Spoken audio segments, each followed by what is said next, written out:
Então recebam com muitos aplausos, Davidson Rosa!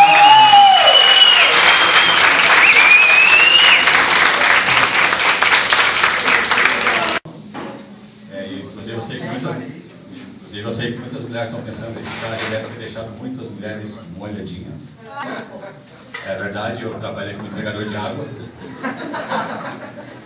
Falando que a primeira vez, eu lembro da minha primeira vez, né? Foi com uma mulher bacana, uma mulher meio tímida, quase não falava nada, não falava muito, meio paradona, assim, uma mulher que dorme. A pessoa que inventou o Lulu, essa mulher, mal comida,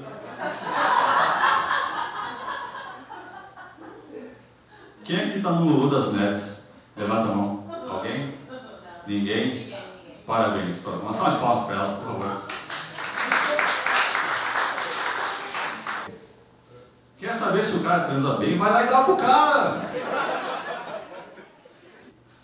As pessoas parecem que esqueceram uma coisa chamada contato pessoal. Uma notícia, aliás, o IBGE está com uma dificuldade de chegar ao número de analfabetos no Brasil. Você viu essa notícia do IBGE?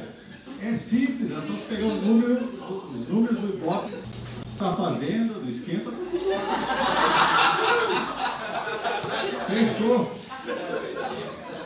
Passei por uma placa escrito previsões, tarô, cartas e búzios. Não me diga nada que eu lhe direi tudo sobre sua vida.